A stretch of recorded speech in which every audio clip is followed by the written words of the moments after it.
Good evening. It's 8:30 and welcome to the Man United Agenda. And you probably heard, but yes, it's been confirmed. Ten Hag is on his way.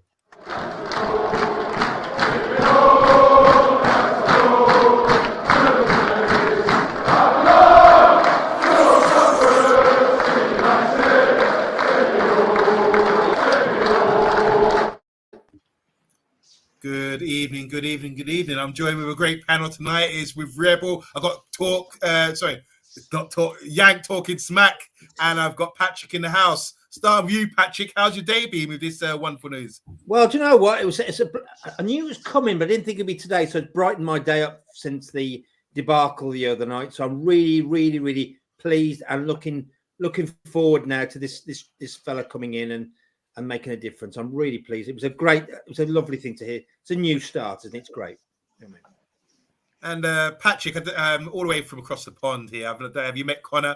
Ask Connor how it's going, because just to get some introductions going. You ask him, what does he feel about it? Connor, what do you think about it? Come on, what do you think? Come on. I mean, I'm thrilled. I think the United PR machine has done a great job with their timing after what happened a couple of days ago. But I'm thrilled. I wanted this guy in for a while. I was heavily saying that we should have gotten him when we were going for Ralph. I was hoping that we'd have just given Ralph what we already have given him now, which is a consulting role. But I'm happy to see it finally happen. I think this really could be finally a manager that we bring in that actually could start bringing us back to the place we're supposed to be.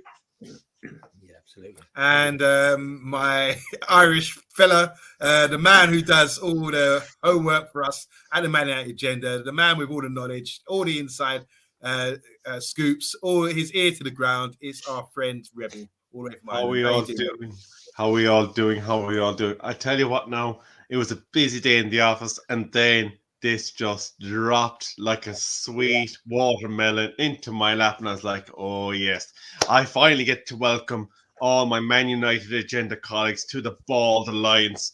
I expect Tate heads on this show from everybody next season.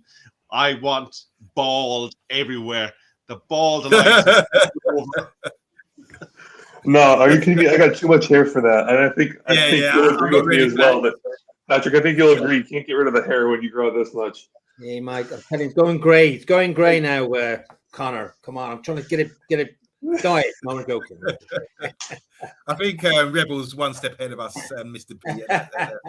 So they will really be repping. There we go. Lovely.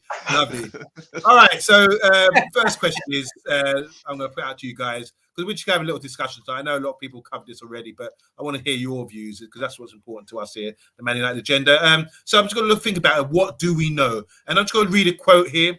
This is from Eric himself. He says, "It's a great honor to be appointed manager of Man United Football Club. I'm hugely excited. I know the history of the club and the passion of the fans, and I'm absolutely determined to develop a team capable of delivering success they deserve." Based on that, over to you, Rebel. Just feed into it. Eric Ten Hag has been announced. The rebuild starts here, is in the bubble. Talk to us, please. What do you know? I just want to start off by picking up Mr. Pat Lawless, long-time supporter of the Man United Agenda. And Pat Lawless, yes, it is beginning to look a lot like Christmas. It is Christmas. Come early. Let's get serious for a moment.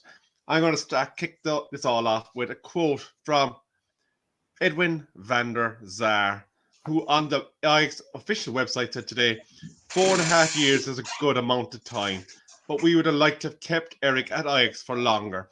He is going to make the step to one of the biggest clubs in the world in a fantastic league. We owe Eric a lot of thanks for what he has done and achieved with Ajax so far, but we are not done yet. At the end of the season, I will look back more extensively on his departure. And of course, Eric Ten Hag himself says, I want to win the league before I leave. So he is not looking to go out on a losing moment. Like, unfortunately for him, he did lose the cup draw against PSV last weekend, but he is looking to finish on a high with his club. And outside of that, you have to be excited with what he brings to the table. I've spoken with Mr. B in a previous show. Make sure you do give it a look back if you do want to hear the full extent of it, about the tactics that we can expect to hear from Ten Hag. Now, I'm going to leave that side of things to my two learned colleagues down below today, because you'll be sick of me talking about the same stuff the whole time. So let's get a fresh perspective. I'm going to go down to my friend across the water, Connor. Kick it off for me. Yeah, I mean, this is a guy that really knows what he's doing. I remember one of the biggest things against Ole was that he did not have a ton of managerial experience and a big CV. His CV was slightly lacking. Ten Hag brings a extremely extensive CV to the table, where he has gone through from the very bottom to the very top. He started out, his first job was as a U17 manager for FC Twente, his former club, and he's worked his way all the way to where he is now. He's been coaching for a very long time. He started in about 2012 or so. So he's been coaching for about a decade already. His tactics, I mean, this has been something that I kind of laughed when we said we have the bald manager now that's going to take over like City had with Pep. And it actually, I don't think sometimes people realize how true that rings.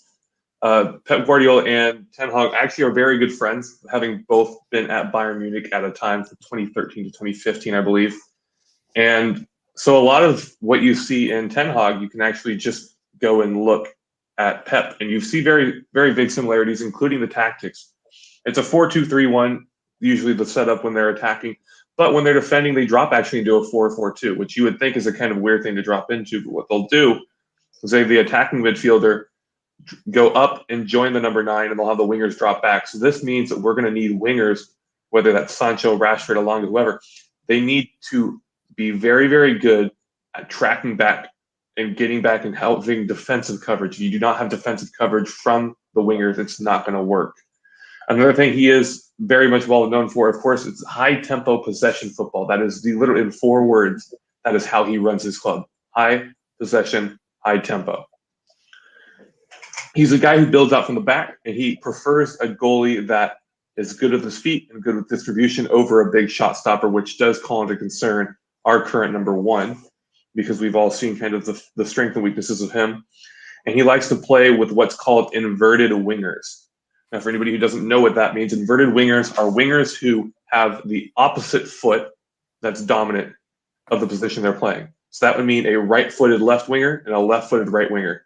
A big example of this that I think everybody will know, you can go back to Bayern, Frank Ribery and Iron Robin. We know Iron Robin's favorite thing was to cut in on that left foot from the right wing and smash it from just outside the 18, and that's what he prefers to do with his wingers, is have inverted wingers like he has now with Antony, and he's had with Neres and Ziyech in the past. When it comes to the center backs, he really, of course, wants someone very technical, very quick with his feet. That's going to call into question maybe a couple players that are currently in the club, and he needs solid defensive fullbacks. He can be very good at going with strengths and weaknesses and helping them do better. One example that I can show is Daley Blind, who is he's not a quick guy, we know this. He's been a left back. He's a left back for us before he moved over to Ajax. And Ten Hag was actually the guy who bought him. But he's slow with the great vision, kind of like we see with Juan Mata. So he has it where Daley Blind, when he's on the left, will actually just drop in and make it a 3 at the back and use his vision so that they don't have him get too far forward and not have the pace to get back. We've seen that a little bit with Telles, who has some okay pace, but doesn't really have the recovery pace needed of someone when you're going to have a fullback go that far forward. They need to have a lot of speed, like Alphonso Davies at Bayern Munich, to get right back and get into position. Another thing that's become very interesting. Connor, with all the tactical stats that he has, or this tactical play he has, does that excite you, in a word? It does, because I think one thing that got summed up perfectly, and I think this was from one of the videos I watched, is his thing that we've been dying for that he does perfectly. He forces clubs to react to him. He doesn't react to whatever formation the other team goes for. He sees the formation and goes, all right, my formation's going to destroy it. He forces the teams that he plays to adjust to him. He will never, ever adjust to somebody else. He may do a little bit of tweaks here and maybe with the players he has in the starting 11, but he does not change his formation for anybody. And that's something that we've seen with Ole, that we saw a little bit with Ralph, who will kind of alter what he does depending on who he's playing. Ten Hag excites me because he's the exact opposite. He forces everybody to do what he wants. That's good. That's good. So, Paddy, How you doing, bruv? Are you excited by the tactical style of play that we're going to get used to now? Yeah, do you know what? I'm glad it's going to be a different system. I think that we talk about the high press with Ratnet, which really hasn't worked out, has it, to be fair? But this is going to be it does counter press very well. He likes his team to counter press very well, Ten Hag's team. So I'm really looking forward to a really, really dynamic new system. But my only caveat is the players. You're right. As we start off, he'll have to deal with the players he has and then try and incorporate that into his system. I mean, I'll start off very, very briefly on Monday. He's got a tactical mind. They've given him the role to head coach. That means they've given him overall control, which is brilliant. That means that they've relented at the club. I suspect they have. For example, he's a strict disciplinarian. I've got an example now. When he was a coach at 20, he actually could tell the leave for some of the young players when they were having their holidays. So he's quite a strict disciplinarian. He doesn't mess about, to be fair. He does like a number 9, but he has played a false 9 in the past. And he likes his wide players supported by his fullbacks, as Connor's just mentioned. Then I think, and also he does like his players to track back. So I think at Ajax, Anthony and Tadic they track back repeatedly. So I don't know how that's going to work with the players when we go into the new season. Whether we bring in some players, it won't happen all well like that. It just won't. And he loves a strong midfield. He really does like a strong midfield. So it's going to be interesting. He does play a 4-2-3-1. He likes high and wide wingers. So, I'm looking forward to Monday. Obviously, I'll carry on. We'll carry on some more if you ask me some more questions. Yeah, I've got plenty. And I'm sure people in the comments do too. So there's 8 people watching at the moment. Make sure you press the like button. I think we've got 13 or something at the moment. I just want to shout out to people in the comments because we know who's in the house and just get an idea who's around. We've got TalkMU in the house. We've got Mr. B. We've got Pat Lawless in the house as well. We also got Phil. Big Phil, how you doing, man? He says, yes, people, the fire. That means he's excited. Pat Lawless is asking a question here. He said he agrees with, he's agreeing with talks. It's time now. It's now time for statement departures, and intelligent incomings. I like that. Yank, very quick question. Maybe hold this one, Yank, for now. Saying, Yank, do you think Rashford will play on the? Do you think Rashford on the right? Hold that one. Remember that one. Andy Herbert's in the house, Arsenal fan. He's even saying congratulations to us for getting Ten Hag. I'm multitasking, watching Man United and Arnie Predator. Okay. Eddie, oh my God, Eddie's in the house as well. He says, greetings, Man United agenda. Ten Hag's announced to dampen that Liverpool loss. Pick up the eye candy. To dampen the Liverpool loss, maybe. This gets guys back in the long run. I don't trust the Glazers, though. Okay, there's still a bit of doubt. And Eddie's also saying there's 13. That's right, 13 likes at the moment. Hi to Brush as well. We know we did with Brush. Big up, Brush. How you doing? Matthew Bassett's in the house. How you doing, Matthew Bassett? We've also got Bath Time in the house. He done a really good breakdown of tactics and captaincy and all that kind of thing. I suggest everyone go and watch that. MUFC Old Football. I suppose that's got to be only one man. Whose man's is this? It's Paddy's man. It's got to be when you talk about old school. Kieran. It's Kieran. Yeah, bless him. Kieran, big up Kieran. He says Ten Hag needs time. Rome wasn't built today. Don't expect instant success. Delano's in the house. Ten Hag is the man. Everyone's excited. Brush is saying all I want to see in Eric's first season is established, clear his style and system, and to see recruitment that fits the ethos. Yes. And Box finally is saying, will Eric be more Cantona or Jemba? That is brilliant. Actually, I'm going to leave you on that. Before I do, I'm going to say, Ronald De Boer, I've been listening to him today. He said we call him Little Pep for his work ethic. It's crazy. He's saying his work ethic is really crazy. And I think that's something we needed. A lot of the criticism that the recent side's been getting is that they're lazy and they're not really at the races. And regardless of not having a system, they don't work hard enough. So that is something that we like to hear. Yeah. And the final thing is saying here, Ronald De Boer reckons that he's known about coming to Man United for months and he knows who he wants to keep at the club. So it's been no secret to the thing. He's actually said he must sit there dreaming about the players, Rashfords, the Pogbas, whoever, and trying to sort of formalise in his own mind who he can work with and who not. So when it comes to the second point here, we're going to talk about... Before you do Monday, I think there's one important statement that we do need to address. John Murta, obviously, who is responsible for a lot of the recruiting in Manchester United, he explained why Manchester United chose Erik ten Hag. He has long-term vision for Manchester United, which was a key factor in the appointment of him as the new manager, according to the club's football director, John Murta. We confirmed this morning that Ten Hag will be the club's next manager when he arrives at the end of the season after finishing the current campaign at Ajax. The 52-year-old is chasing his third top-flight title with the Dutch club, and Murta says this winning pedigree, along with his ability to play attractive football with young players, was a key deliverable in his success for the application of the role. I'll piggyback off this and go, fans, please, that means please give him time. If he has a long-term plan and we're giving him a 4 or 5 year contract, please give him the years he deserves to make it happen. Because we know where this team is now. So we've got a statement here. Deputy McClaren inbound with Ajax's Mitchell van Gag. What do we know about the number 2? We know about McClaren. Paddy, what do you know about Mitchell van Gag's current number 2? What do you think about management setup? I mean, I'm pleased he's bringing his own staff in. McClaren, I'm not a big fan of Wally with the brolly or the man that was here before, because bringing back someone like that back in, I don't know much about Van der Gaag, to be fair, but McClaren, I know he's worked with him at 20, I suspect he has done, but I'm not so keen on bringing back. I've got an issue with some of these old advisors coming back in, Mulstein, Darren Fletcher's there at the moment, just get rid of him, hopefully.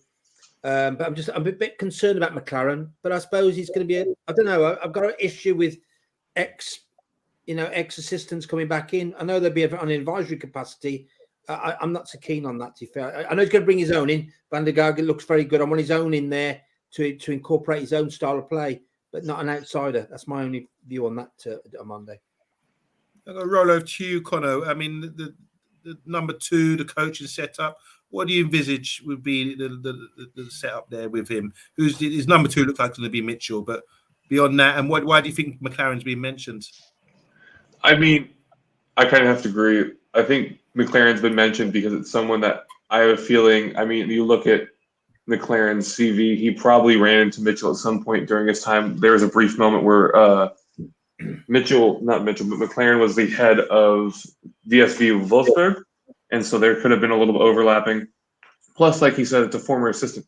Am I a huge fan of it? I'm not so sure. I'm still going to keep, like him, my caution to him coming in. But I love Van der Gaag coming in because it's another guy that, along with Ten Hag, has a load of experience managing. I mean, a lot of people haven't heard the name until he's now joined up with Ten Hag, but Van der Gaag has been managing since 2008. This isn't a guy who's just come onto the scene, who's only been around for a little bit. And it's obviously somebody that Ten Hag incredibly trusts because of the fact that he was brought in to really manage the second, the academy team, the second team for Ajax. And he was with Ajax for just a little bit, and Ten Hag went, I want you in the dugout with me in the first team. And it didn't take very long. So I'm excited for one, very cautious with the other, but I'm excited. It's going to be a good time, and I think this is a step in the right direction either way. Over to you, Rebel. I mean, what do you think about his number 2 and his setup, the boys around him? How important is it for you that he gets the right people in? That's right. Okay. Well, that's right. Obviously, looking at the situation here, I suppose at a high level first, he's working with him at Ajax. He's comfortable with him. He saw very little of him when he arrived to take over the youth team at Ajax, but he saw when he saw what he was doing there, he immediately promoted him to his first team coaching structure. So there's obviously something that Erik ten Hag sees in this man that was one of his key deliverables, that Van der Gaag coming with him was something that he wanted and he needed in order to bring forth his structure at Manchester United. Let's have a look quickly at Van der Gaag. Retired in 2007 from football. Had a brief coaching career in Saudi Arabia. Then he had a leave of absence for a while due to heart problems back in 2013. But he's had an extensive career in the Dutch Football League. In the 2015-16 season, he was in charge of FC Eindhoven. then moved to the top tier in the Dutch league with SBV Elixir and NAC Breda. I'm probably butchering the pronunciation of these clubs, so Breda. pardon me for that. And then May 2019, he took over the Ajax reserves, and Van der Gaag was appointed assistant manager of the first team on the 1st of June 2021, replacing Christian Poulsen. His position with the reserves was filled by another candidate, but clearly this is someone that Ten Hag has a lot of trust in, that is comfortable working with, and you do want your manager to have some continuity and dependability on the people that's working to him. Now, the other individual, Mr. McClaren, again, look, we all have our own personal views on McClaren, whether or not he's the right fit, whether it's a step backwards. But again, if Ten Hag is asking that McClaren be part of his team, there's clearly a reason for it. Fergie once said, "It is now up to you to support your new manager." We've been going through a 10-year period since Fergie made that statement, and we have yet, as a club, entirely got to support our new manager. We are seeing radical changes that we haven't seen in a long, long time in Manchester United, with the departure of the scouting team, with the reported departure of Darren Fletcher, and a few other major seismic changes in the football decision-making structures. So if our manager has trust in Stephen McClaren, then it is up to our club to deliver McClaren to him for whatever reason he feels that McClaren can offer him something in rebuilding Manchester United. It's interesting that you made some really good points. And I wonder what the people in the comments think about McClaren as well, because I know Paddy kind of dismissed him. But yeah, I'm surprised his name came up after all. He's been away from English football so long, and his reputation's kind of soiled. Delano's saying, let's start by rooting the bad mentality out of the club. Question here from Bath Time says, tell us about the rest defence structure, lads. I've got a piece on the rest defence, but we won't have time to do that today. But I've got something I wanted to discuss about that. Bit later, maybe, if we've got time. Sue82, how you doing, Sue82? Everyone give her a wave. How you doing, Sue? Rebel, give her a wave, would you? Sue says the needed to announce this after Liverpool game, and she's laughing. Good news time, patience, whole structure must change, though. Amateur football's in the house. Tabriz, he was on the other night. Liverpool fan, he was giving us hell. We've got... MEFC football, old football saying, I've been watching Brahma. That's the centre back, isn't it? The Brazilian centre back at Torino. Strong, tough centre back. Hope Ten Hag has a look at him. Who's been after him? Liverpool been looking at him, have they? Not sure. So Sue's saying, I'm happy, let him get on with it and not let him get on with it, not Ten Hag. My worry is the board. Okay. Bath Time saying, if he uses width, what positions can we expect to operate in the half spaces, and who will cover the transitions? We've missed out on the tactical part of the show, but we could maybe go on to that. Richard Arnold wants football and people, says Matthew. People making football decisions. Brush here is saying Ten Hag was assistant to McClaren at his time at 20, but I suspect it's all paper talk. I fully expect Ten Hag to bring his own people in. And finally, amateur football says, when I hear that McClaren will be good because he knows the club, I think it's nonsense. He hasn't been around the setup for years, and there's a reason why United aren't going to aren't keen on him coming back. My take on it quickly. I just want to talk about McClaren. I'm not so sure that he should come back. I just think people say it might be for an introduction towards the Premiership, that kind of thing. But when I look at the best managers in the Prem right now, which undisputed would be Pep, Klopp, and Conte, they didn't have Premiership experience when they turned up in the league, and they've been really successful. And also, I think there's this thing about the Dutch management coming into the Prem as well. I mean, you got Gullit, Martin Jol, Hiddink, Koeman, Van Gaal, Advocaat, Frank de Boer. These are all great names, and they all know their stuff. And I think our boy might end up being the best of them all. I do have an answer to the tactical point that was raised about the coverage. I do have some tactical things that actually can answer that question if you're okay with it. Actually, briefly, just before you do, sorry, just because Box mentioned it, Our thoughts of the Man United agenda are with Harry Maguire, and we hope that all is well with him and his family. It was a very disturbing incident for him today. Madness. So what was the question again, Connor? Do you want to I just cover forget that who it quickly? was who asked about the space, how they were going to fill the space. Half space. And rest defense. Yeah. So for that, it's actually very interesting because while he does do a more of a 4-2-3-1 as his formation, we know that that's a very wide known fact. How he builds up from the back is he'll actually drop the defensive midfielder, who for him this year is Edison Alvarez, the Mexican defensive midfielder. He'll drop him actually basically right between the two center backs and push the fullbacks into wing backs and push the wingers even more forward. And what that does is it basically turns it into a 3-4-2-1. So it kind of switches it from 4 at the back to 3 at the back. So we can progress and have a lot of space given out. You're going to see them, like we've seen Patrick say, they're going to be a very wide team. You're going to see there's not really going to be a lot of cutting in, trying to come and receive the ball. They're going to stay very wide. And having the defensive midfielder drop in between the center backs allows for those 3 at the back to be the coverage if anything goes wrong during the build-up and have them immediately there. And that's why when I've looked at players that might be brought in, I've looked at defensive midfielders who also have been known to play center back. Because when you want a defensive midfielder to drop in and play as a center back, you need someone who's got experience and who naturally has done that before. Can I comment on that, Monday? Yeah, That's a very good point you just made there, Yank. That when you're looking at one player that would fit that role, actually, would be Declan Rice. There's another that also comes from Ralph's former club that I'm a huge fan of, which is Leimer, who's the defensive midfielder for Leipzig at the moment.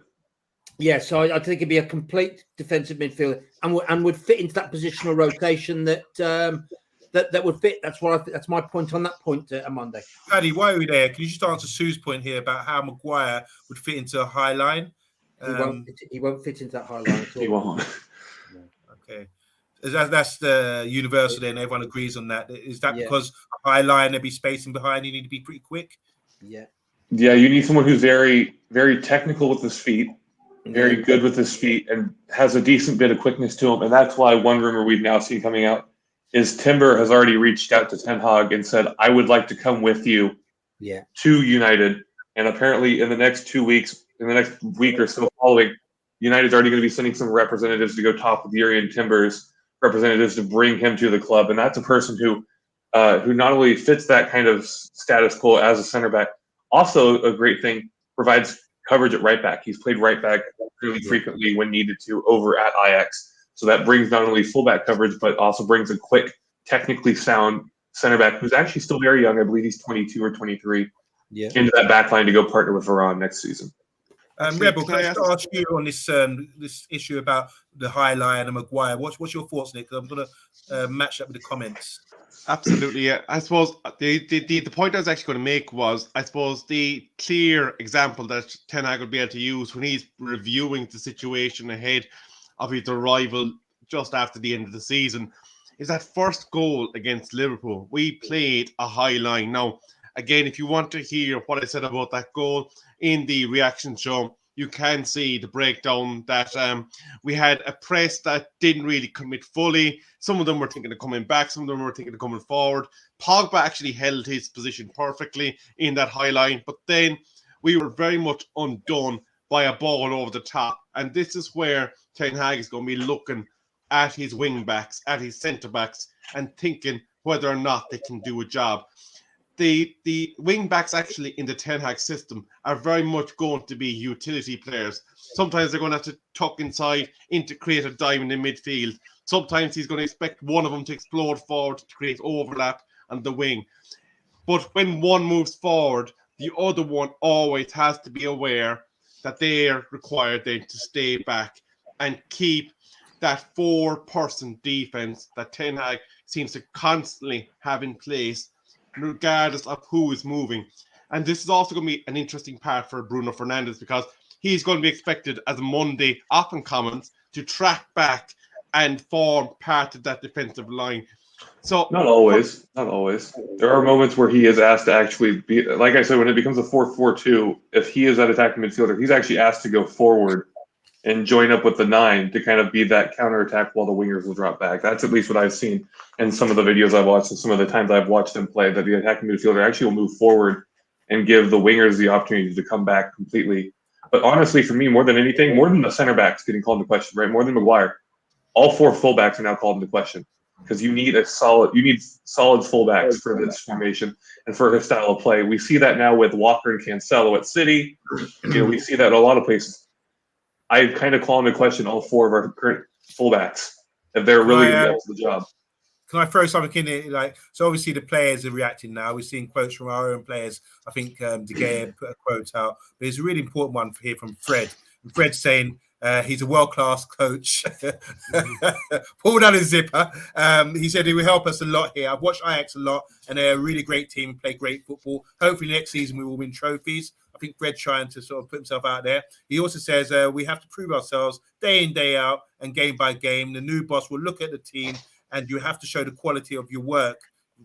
I think the quality of your work, and continue the quality and work hard on a new coach. He says a new style won't be easy to adapt to. So it's a lot of mental as well, don't you think? And I think, do you think Fred's sort of selling himself here, endorsing the manager, saying he's a world-class coach? Do you think Fred's...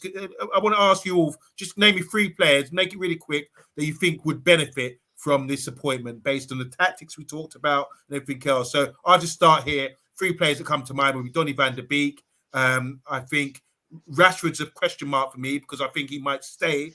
And I want Bruno to benefit as well, because I think Bruno will have to learn the system where I feel he's been cheating a lot. I think sometimes he doesn't have to get ahead of the ball, and with this sort of, I'm going to talk about the rest in defence in a minute, but with that kind of style of play, I think he would have to have more responsibility and learn the game a lot more. So 3 players, Rebel, that you think might benefit from being from Ten Hag at the moment, players at the club. I think Sancho's going to do incredible under Ten Hag in the inside forward role. He's going to be incredible, I think, with more options around him. So that's one. The other one I think that is going to be coming back to the club and is going to excel is Garner. I think he does have the skill set to play in the Ten Hag system. So that's my second one. And the final one, and Solo did not pay me to say this name, I think Fred actually will do quite well in this type of role. He was much maligned because of the way he was played in other systems, but in this type of system where he's not going to be fully dependent on to be the linchpin defense, that it's going to be collective, I think he'll be doing okay. So they're my 3. Paddy, do you have 3 players you think might benefit? Yeah, I mean, I think Sancho definitely, he's got to come on next year under Ten Hag, definitely would benefit. Van der Beek, you mentioned earlier. I still think he's average. You're right. I know, and I'm a doubting Thomas here. But I'm just, I don't know whether he'll fit. If he may come back because Ten Hag's his old manager. But you're right. The youth players will benefit under Ten Hag. But my only, I will say this, and I just said this. The Yank mentioned about Cancelo and my worry, but I want to bring some new blood in, some new fullbacks, because and I know with Fred as well. I just don't think they're good enough to go forward, and I haven't got the quality. That's just my fault. I want to see. My view is better quality for Manchester United, and I just don't think what we've got, regardless of Ten Hag, and will bring them in. I just don't. I want to see better quality, and he will do. He will recruit, as you've just said, Yang. And I think that's my worry. Have you just said about some of the players that we've got at the moment? Over to you, Yank. 3 players you think would benefit. Guys are stealing all the players that I was going to say. Annoying the crap out of me because I seem like a copycat, especially since we're going last. So I'm going to go with 3 players that haven't been mentioned. One of them I'm going to go with, if he does stay and does not go on back on loan again, is Ethan Laird, who I'm very, very high on, who's been very good when he's healthy on loan, and actually was called back because they know how good he is and was reloaned out to one of the top teams in the championship. Another player I'll mention is Rafael Varan. He's going to finally get, I think, the fullbacks and the kind of system that he deserves, so that he's not having to pick up the slack for all 3 other players on the defensive line. I think he's going to be very happy with what's coming to him. I was going to say Garner, but I'm going to now mention another defensive midfielder out on loan who's been performing well is Ethan Galbraith. I think with the youth being something that Ten Hag favors heavily. We've seen Ten Hag likes to bring his youth through the system and is not afraid to use them. I'm also going to bring up Hannibal. We saw him a little bit. We know that he's got the drive and the want to come. He's got the quality to come in. We may see more and more of Hannibal, especially with someone who favors, like we said, in the 4-2-3-1. The attacking midfielder is very prevalent in that formation and needing to know exactly what he needs to do at all times. We may see Hannibal start playing, especially now that we're going to see Mata leave. We're going to see Lingard leave. It's Hannibal is next up, and especially being a guy who's very young, very coming out of the youth academy, that's another guy who I think is going to have a bit of a flourishing. I think we're going to see his time to shine, his come into the team next year, 2 years from now, with Ten Hag at the helm. Now that excites me, Connor, definitely. Just going to go back, take a breather, guys. Just going to talk to people in the comments. Make sure you press the like button. There's 19 people watching right now. Make sure you press the like button and let's get it up to, say, 30 likes. I don't know where we're at now. So how many likes we've got at the moment? All right, just going to go through and think about McGuire, the highlight. Sorry? The notification bell as well. Oh, yeah. Yes. Don't forget that little ringing notification bell for the shows. I want to say hi to Lambert. I haven't seen you before, Lambert. Welcome to the channel. He says that McTominay has played for centre back for. He does. He's our starting center. He's our starting central centre back in the back three. So the high line, Maguire's just bath time thinks, but Maguire is suited to the high line. Cosman in the house, how you doing? He said Maguire runs like a big cow. Delano saying Maguire is done out here. So it's hold on. And Delano saying he's back up for the backup. Wow. I wouldn't put him that far, but I don't know how he'll do it. The end of the Maguire's and the high line thing. Bartham said, don't listen to them on Monday. Maguire's our best centre back to operate with the high line. So maybe if you're intelligent enough, you don't really have to worry about pace. You can read the game really well. Some of the best defenders of all time are not pacey, are they? They're just going through what we were saying about the three players who would benefit. Pat Lord is saying Fred. Sue saying bleed the youth in. Absolutely.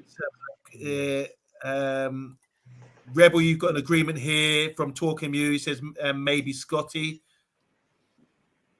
I will say Van der Beek from Dallo Box and Dallo, maybe. Dallo. Donny again from Sue.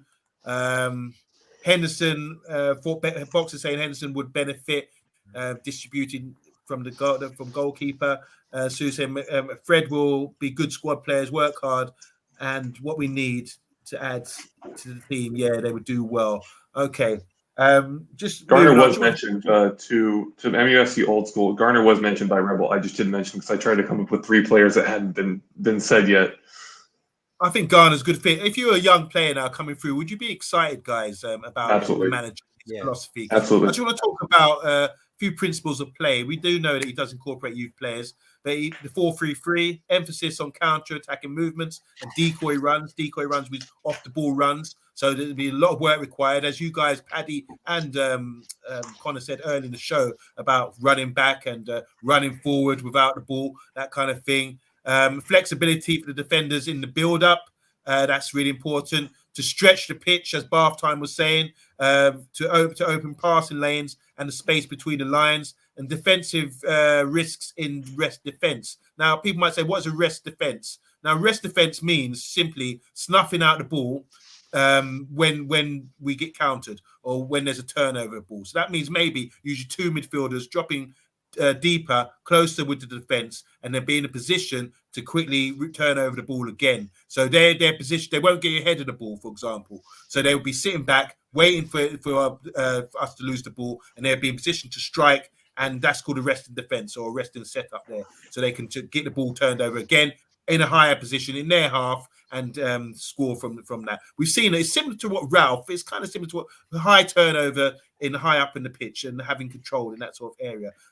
Just a quick question to you guys. When we had Van Gaal, I know it's a completely different philosophy, but do you think the fans were booing because they said it was too slow, the build up, that kind of thing? Is that a worry with what you've seen with Ten Hag? Do you think it would be a slow build up? Do you think the fans are intelligent enough to be patient enough? You go to games, Paddy. Do you think the fans will be patient enough and intelligent enough to witness all this sort of different style of football? That's a very, very good point, because I did go to some of the games under Van Gaal, quite a few of the games, to be fair.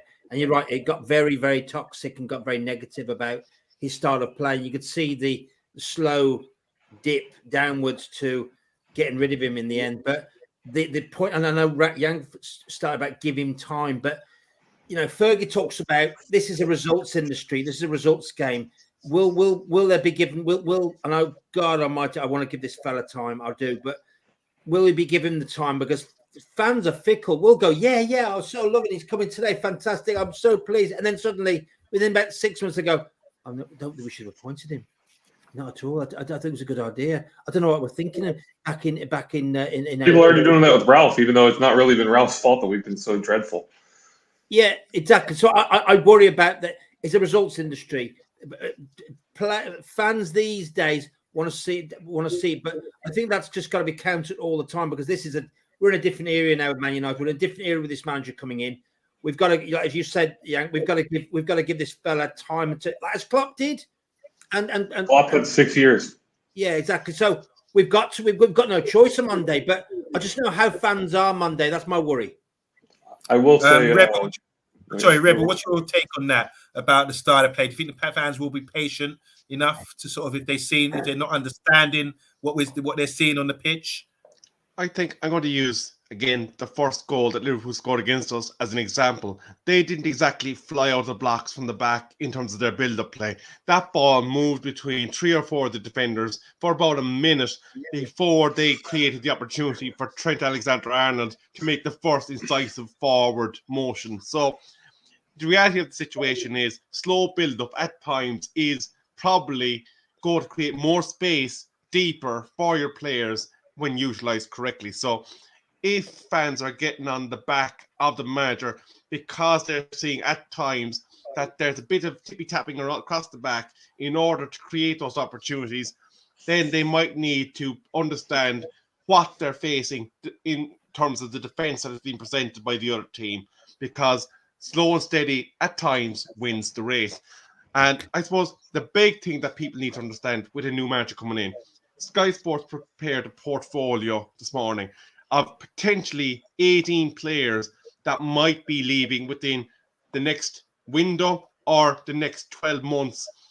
They mentioned Pogba out of contract, Lingard out of contract, Mata out of contract, Matic out of contract, Cavani out of contract, Grant out of contract, De Gea 1 year left, Ronaldo 1 year left, Rashford 1 year left, Shaw 1 year left, Fred 1 year left, Jones 1 year left, Heaton 1 year left, Dalot 1 year left.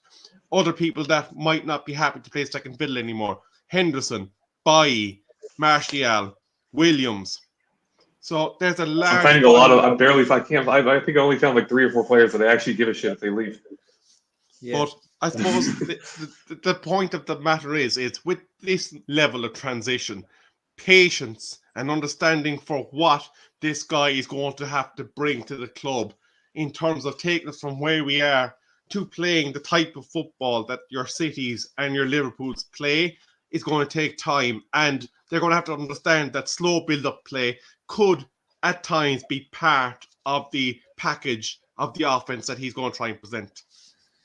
Brilliant. Over to you, Connor. What do you think about patience and what would you advise to the fans? You said something earlier in the show, but do you think the fans need to be wise to what we're going to be seeing in the next few months? Sorry, just be patient. I mean, we gave Ole nearly 3 years, right?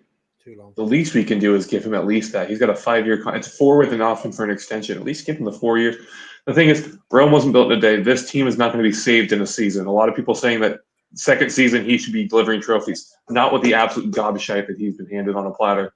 You were naming all the people, Rebel, that are going to be leaving possibly, and I'm hard pressed to find a handful that I actually will cry or be upset if they leave. The rest of them can all go now. I said after Tuesday I would like to see Pogba released today if he's going to fake an injury to try and get out of that crap. But when in regards to tactics, I said it on the post-match or whatever, I'd release him today. If he wants to make a mockery of United, then we'll make a mockery of him and we can release him now if he wants to go to PSG. But with tactics, the difference between Louis van Gaal and Ten Hag, Louis van Gaal very much liked to be, he's very slow with his possession. He liked to really sit on it, get as much possession as he could, and just kind of sometimes make those little runs and see if they stick. The difference is with Ten Hag, it's called it's a high-paced tiki-taka style. But it's kind of not use the tiki-taka words because it's very direct. There's not going to be a lot of just passing around the back. When we talk about possession and high tempo possession ball, we're not talking about passing it around the back or McTominay turning his arse to us and passing it back to McGuire for the 15th time that game. We're talking about very direct forward passing. We want that ball to sit in the other half for as long as we can. And if we have possession like we saw with Liverpool in their first goal that Rebel mentioned, they were able to sit in our half. And yes, they weren't super quick with getting into the box, but they were able to very nicely sit in our half. We've seen it with City now every time we play them. They've been able to just sit in our half possession. That's what he likes to do. Sit with possession, direct passing, and get the ball forward to put the pressure on the defensive line of the other team at all times. Hey, Connor, you got any breaking news for us? So it looks like this just came out. Wayne Rooney was actually asked by United to come on as an assistant manager for Ten Hag. And Rooney said, I will only leave Derby County if I'm given the full manager's role, and has turned it down as he wants to continue with Derby and try and bring them back up. And will only leave if he's going to get the head manager role. And I can see Patrick shaking his head, and I agree. What's going on with Patrick? I don't know. Do you know, kind of, that's true. Lunacy, madness is going on there. Someone's got a screw loose. That is not. He can stay at Derby for a lot longer than that. I know they got sent down because of the point system and then what's going on at the club. But no way if he was coming back to sit and he wants to. Delusion, complete not delusion. Yeah, I'm going to take United back to winning ways. I'm going to be better than Fergie. No, you're not. Bugger off for a while. That's a no. And Rebel, you got any breaking news for us? Yeah, just two items. Dennis Irwin has added his excitement to the appointment of Ten Hag. He is going to do a bit more on it. So Dennis Irwin is in full support. And Paul Scholes and Peter Schmeichel have both been inducted into the Premier League Hall of Fame.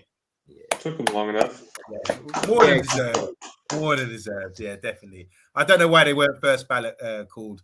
Because they couldn't just throw. You can't, because the unfortunate thing is you can throw in the entire late 90s, early 2000s United team into the Hall of Fame right now, but they can't do it all at once because it'll show favoritism. Can I just come back on? Can I just come back at what Yank was saying about the style of play very quickly? We'll know on Monday, won't we? Because we're the same. We're the guardians of this channel, as we're the older ones. But do you know what? It reminds me of when I started supporting Man United, 1976-97 season. Connor, you won't remember this, bless you. I wasn't born. I was born in 99. Hey, come on! Don't do this to me. You know what I mean? I'm maybe 85, but you know what? But you know what? That fast-flowing Jerry Daly couple, Tommy Docherty play. It's very similar to this. I might be wrong, Amanda. Am I wrong? I think it just came to my mind straight away. It was fast-flowing wingers backing up for that. It was really like that, Connor. And I'm just wondering, it'd be great. That's what I love to. I want to see that coming back. I do. From how you describe it, it definitely sounds very similar to how Ten Hag does his style. It's very much, yes, it's a heavy possession, but in no means is it slow, and no means is it boring. Ajax has been known as an exciting team for the last 4 years, and it's been because of who they have in charge, who is now going to be in charge of United. So do not expect to be bored. Expect to be on the edge of your feet for 90 minutes, even if we end up with 70% possession during a game.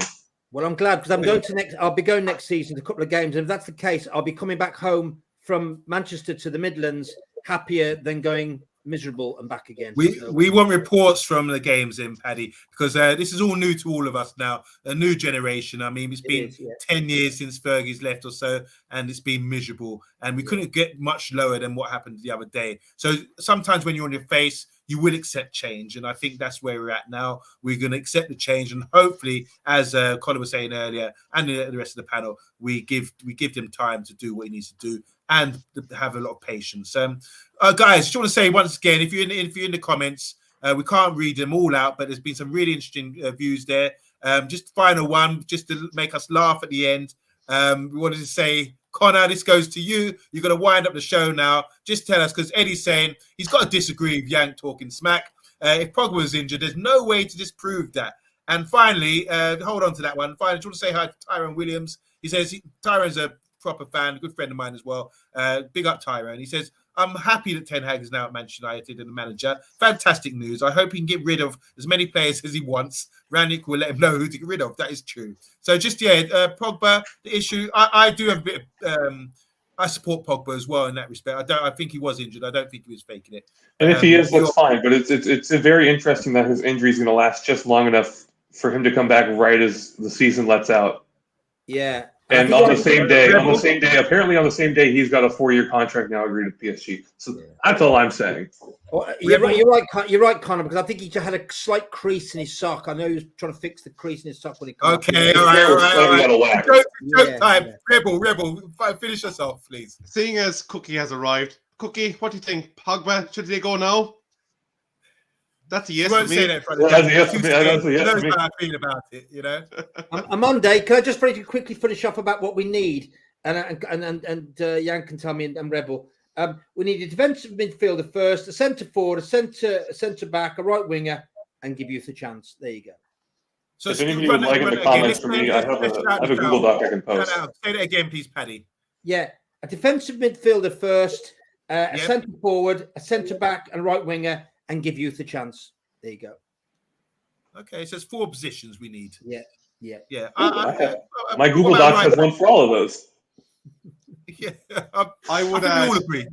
Left and right back could maybe be more of a priority than right wing at the moment. I will throw right back out. I'll throw right back out real quick. And it's a former Ten Hag player. It's Serginho Dest. I'm going to be a little biased in my American bias, but apparently on the outs with Barcelona and a former Ten Hag player. That's interesting, by the way, Connor. And for the centre forward, by the way, Gianluca Scamacca, the next Zlatan, physical. Get him as a centre forward. He's one. I have a whole Google Docs. If anybody wants me to post my Google Doc on Twitter, which has his background, his trophies that he's won, and also his formation and tactics, as well as players I've suggested that fit his style of play, just let me know. I'll be happy to post it up on Twitter. Brilliant. I must say, we're going to wind up now. I must say, it's been a really interesting show, really good chat with you guys. Connor, thanks again for coming on. Loads of information. Same with you, Paddy. Great information. We can go way back with Paddy. We've got it all covered here. And obviously, the man with the plan, the Irish man up there who's showing his face again, his bald head, in honor of our appointment of our new manager, Rebel. Final word with you, Rebel. We're going to sign out. Yeah. Look, as United fans, it's exciting times, but we do need to learn the word patience. It's not something that some of us older United fans who have lived the dream of winning all these Premier Leagues, of winning Champions Leagues, etc. under Alex Ferguson are too familiar with. But if we do this right, there is a potential for a massive upside to be competitive and to have a team that we're proud of again. So get behind Ten Hag. Hopefully the Glazers and the board will get behind Ten Hag and that the structures will be put in place for this to succeed. Great words. And on that note, we're going to sign out. Make sure you tune in tomorrow for the Man United Agenda. Obviously, we're playing Arsenal 12:30 on Saturday afternoon, and that's a big one as well. Let's see how the players react. But from us, Omondi Juma, from Rebel, from Paddy, from Connor, we're out. And thanks to everyone in the comments again. Press that like button and share it with your friends. Good night.